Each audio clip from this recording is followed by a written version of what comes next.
So, who is Mr. Miss Adrien? I love that question.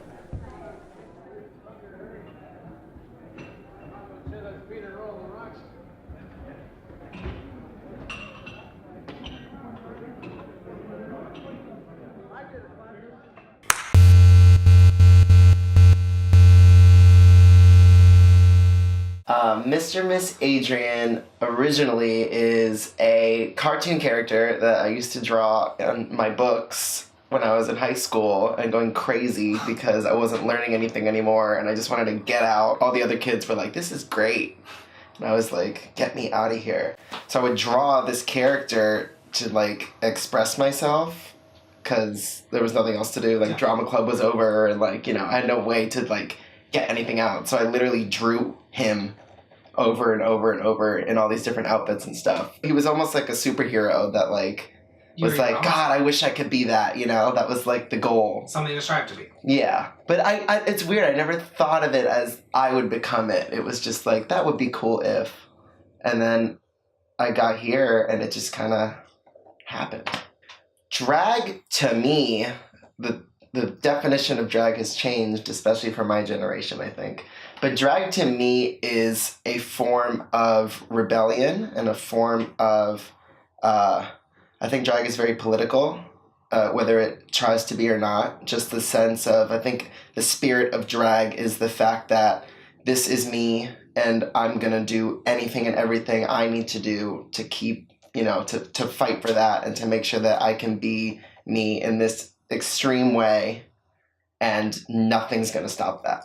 You know, so we put on this armor of, you know, the makeup and the wigs and the costumes and all this stuff. And I think that really is what it is. It's like armor going into battle, like to make your statement and to make sure you're seen and heard. What has drag given to you personally since you started? What is your story? What has it given to you? It's given me, first of all, a stage, which is all I've wanted since I was 7 years old, you know. It's given me a family that I get to go out and I get to see these faces of these people that I get to see every single week. And it's like, we have like a family reunion once a week. Like everyone goes and does their jobs and, you know, deals with their real families and their bills and their all that crap. And then once a week, we get to gather in this space and they let me perform for them. And they come and hug me, and they come and kiss me, and they tell me how beautiful, and I tell them how beautiful, and we hug, and it's beautiful, and it's like the coolest thing in the world. Like that to me is the best. And it's also given me like through all the ups and downs, because like, don't get me wrong, like this shit isn't easy. And I'm not talking about, you know, learning to paint and the hair and the costumes, and that's all fine. That's the fun part. I love that. The struggles you go through, the horrible things people say about you for no reason when you're just trying to play dress up. Like the actual drag of it is not that deep. The greatest thing I think drag has given me is a voice. You know, I've found a community of people who, you know, want, and it's even crazy to say it now. I've been doing this for so long. It's still crazy to say it, that they want to know what I have to say. Yeah.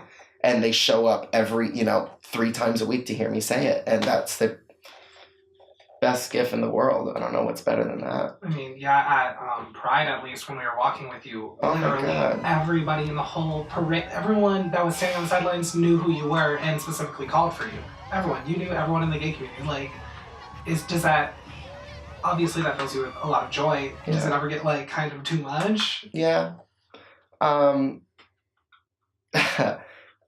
It's just, I don't know, man. It's just like, fucking the best. Like, I don't know what else to say. Like, you know, after everything we went through with like Pulse and just like watching people change for good and bad, like after all that happening, like to still come back and you have that family, it's like, I don't even know, I'm getting emotional. It's just the best. I don't know. I fucking love them. I don't know what else to say. Like they're just, there are so many times that I just want to like, you get so tired, you know, and it's so much, it takes so much out of you, you know, and you just like, you try to put everything into it and that like always makes it worth it. Just when they're just like, hey, like, thank you for doing that song, that's my favorite song, or I needed to hear that, or You're making someone's day. It's a lot. Yeah. Pulse was the first place that I ever performed at in drag. Pulse was the first place Mr. Miss like got on a stage, you know. She was like, that was the first stage, you know. And I did talent competitions there, and I would go there on my nights off, even if I wasn't performing, and I would get all done up, and I would go there every night because it's just the energy in that place was so beautiful. Like I can't, it was heaven. I'm blessed that I got to work there. Like Pulse was the greatest thing that ever. And the fact that I got those 3 years and got to start there, and, you know, it built my relationship with the Orlando community there. Like I wouldn't have wanted it any other way, and I can't imagine it any other way. Like it was just heaven on earth. And so when everything happened, it was horrible. The crazy thing is that everybody knows, you know, and you think like, when it happens to your club, like obviously I was an employee there and a person that loved that place so much. So you think like nobody could understand what I'm going through. You know, I couldn't really leave my house for, I don't know, 4 months after that. Like I was just destroyed. Like I couldn't imagine. I wasn't there that night. Like, thank God none of my close friends were like hurt, you know, or passed away. But even with those blessings, I still was just like, I just couldn't even put it in together. How could this have happened, you know? But then the next day you wake up and the Eiffel Tower is lit in rainbow lights, and Empire State Building rainbow lights, and all across the country, all across the world, people are reaching out like, we love you, Orlando. Yeah, so it was weird getting through that, and it was weird. I mean, it was an unnatural thing. Yeah. So it's unnatural to deal with an unnatural thing, you know? But once you can get to a point that, like, and I still haven't really gotten to that point, I'm trying to, but I think once you can get to a point that, like, it happened, let's learn from it and keep going, because that's how I try to handle anything in my life, good and bad. Just try to be like, take it in, it happened, what can we learn, and continue. Yeah. But something like that is just, I don't know if anybody's healed.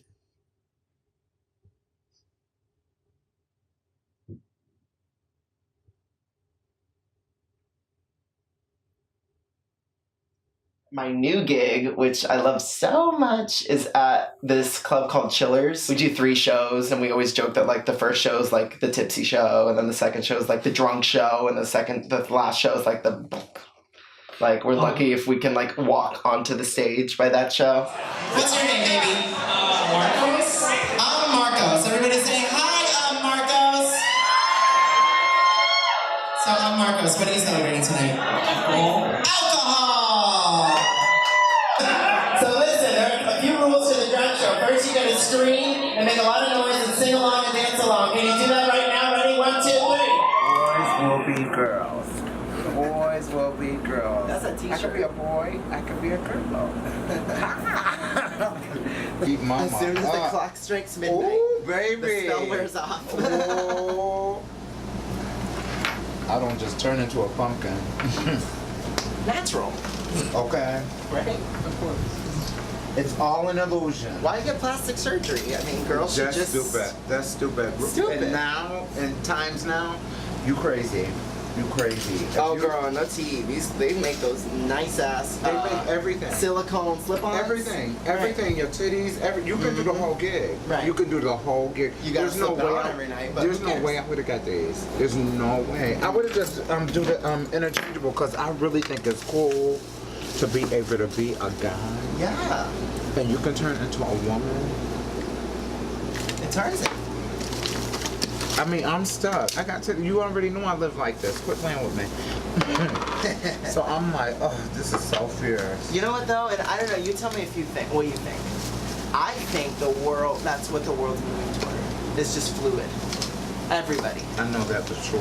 Yeah? I know that for sure. Because that's the theory I have, that Yeah, in 50 years, we're not even gonna, it's just gonna be everyone's everything. I told you that's why I don't love anymore. Yeah.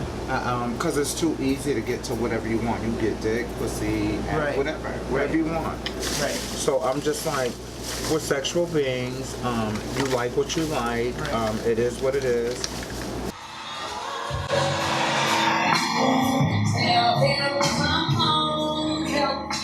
How does getting on that stage feel? Like, every time, what can you describe it? It's just this, like,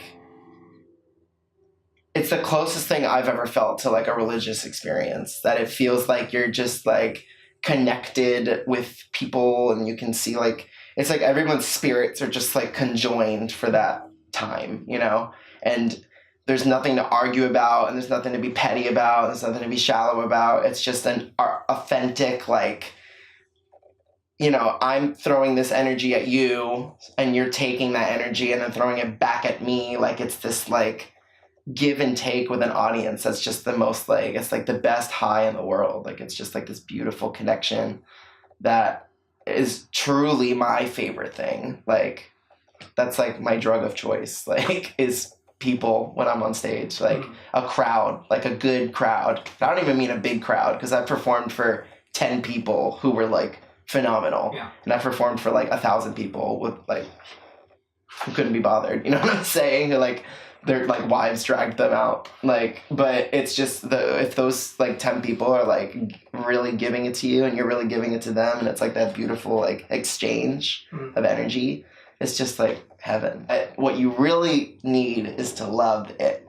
Yeah. You can be the best dancer in the world, and if you're up there and you're dancing, and it could be on point, or you could be the best singer in the world, and technically everything is, you know, every riff is perfect and every note is on point, but if there's no love behind it, they can spot that shit from a mile away. Like, an audience can tell if you're being fake or untrue or you don't want to be here in 2 seconds. Like, you can't fool an audience. And I think I'm not the best dancer, you know, I'm not the best singer, I'm not the prettiest, I'm not the tallest and skinniest, and I don't have the best body, and I could go on, but they love me when I'm up there. And I think it's because I love them so much. Like, it's just, it's an honesty. There's an honesty between us. And I think that's why I'm where I am. And I've been able to do the things that I've been able to do. Like, you just form this connection with people when you're honest with them. You got to think, when you open up to somebody, and I open up to these people 3 nights a week. Yeah. And they open up to me. It's like the same. I always tell people in the audience who are like, oh my God, you were so good. I always say to them, like, you were great up there. Like, and they're like, what do you mean? Like, you were on stage. And I'm like, no, but you, like, it's because of you. It's because I saw you dancing. It's because I saw you knowing, like, the words to my songs. It's because that's what makes the good show. The album is called Mr. Miss, and it's about, and I didn't know it was about this until it was done, but the album is about my journey from my very first show at Pulse to the very last show I performed before I put my album out. It is the full story of me from on the outside of the community looking in and so desperately wanting to be a part of it, to 6 years later being so deep into it and seeing so many things I want to change, and so many things that we do as a community that is detrimental to our community and to ourselves and our self-respect, and just how we inhibit what we can do. Because I truly think that our community is the most powerful in the world. You know, again, from necessity. Yeah. We have to be powerful. We have to be strong. And there's so many things we do that keep us from reaching that potential. Just things that have become natural and normal in our culture as gay people.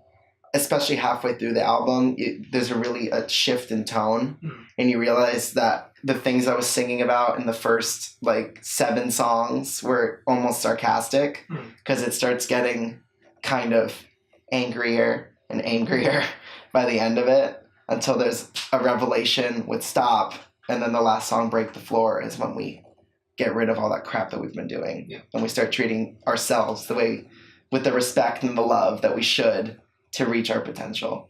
Another big catalyst for me writing this album, and another, I think just in general with my drag career, something that I personally like, I put a lot of weight to this with myself, and it's kind of like a goal for me. I want to be able to open a door for every drag queen, and I want to be able to show them you don't have to be on RuPaul's Drag Race to be a superstar in drag. Because, again, as many amazing things as that show has done for the drag community, it kind of has every drag queen, like, by the nuts. Yeah. Like, if you don't become one of our girls, you're nothing. Yeah. Like, whether or not that's the intention, like, that's kind of how we're treated by club owners. That's how we're treated by, you know, and you can't even blame the bar owners, because 9 times out of 10, the kids who are such big fans of drag don't come out and support unless Katya's there or Trixie's there or, you know, a Drag Race girl comes. So it's puts them in a difficult position, because I'm sure they want to book the girls, but the new normal is the people are only coming out to see RuPaul's Drag Race girls. And luckily in Orlando, we don't have that problem. And the Orlando girls get, you know, we're treated well, and It's very strong. Absolutely. But if you think we make a decimal on our check that the RuPaul's Drag Race girls get, you're sorely mistaken. Yeah. The truth is, if you're not on Drag Race right now, no one really gives a shit about you. So I personally would like to open a door with my album, with, you know, my shows, with my music, and hopefully show the girls, the other girls, my generation of drag, that you don't have to be a RuPaul's Drag Race girl to be a superstar. And I'm going to bust my ass to make sure that I open that door for as many people as I can. I think a lot of, I don't want to speak for every new queen, but I will say from experience, the ones that I spend a lot of time with, I think the newer generation of drag queens, or like the RuPaul's Drag Race generation, as I call it, kind of just like wants to get on television, you know? It kind of wants to just like be successful or be famous or have the Twitter followers and the nice hair and the nice costumes and the nice makeup. And that's all great. Don't get me wrong. Like, all of that, that's fantastic. But if you have nothing to base it off of, it's pointless. If there's no foundation, it's gonna crumble. Yeah. Like, that's great that you're like pretty, but like, what do you have to say? And if you have nothing to say, then I'm not interested. I think the older generation of queens, the ones who almost did drag because they had to, you know, it was a thing of, I need to stand up for myself. And you feel that in them. That's why that's the only generation I like to really hang around, because they're the ones who do it for a reason. They do it because they had no choice but to stand up for themselves. They had no choice when, you know, cops were coming into gay bars and kicking everybody out. And I can't even imagine, because it's before my time. Yeah. We're so blessed, you know, that we can I can walk down the street in full drag, and if somebody fucks with me, like, that's not cool. Yeah. And the law is on my side, but it hasn't always been that way. They did it so that now we can do it. Yeah, they're the pioneers of drag. And so much more. Next for me is, I don't know. I got to keep doing what I'm doing, you know? I don't see another option for me. Like, I don't see, my life can't go any other way. I have to keep telling my story. I have to keep doing my thing, you know, writing music, performing, getting on stage, painting my face, stoning an outfit, you know, just working. I feel like I'm going to do that till I die. Like, it's a hustle, but it's a hustle that's therapeutic for me. It's like breathing to me. I have to do it. I have to tell stories. I have to create. That's just in my blood. If I didn't do it, I think I'd be dead. Like, I think I would drop dead if I stopped doing what I do. So where am I going to be? What am I going to be doing? I don't know, but I promise I'm going to be doing something. And it's going to be telling of what I'm going through at that time. And it's going to hopefully be able to translate in a way that I can reach somebody else who's going through whatever I'm going through too. Hopefully. That's the goal.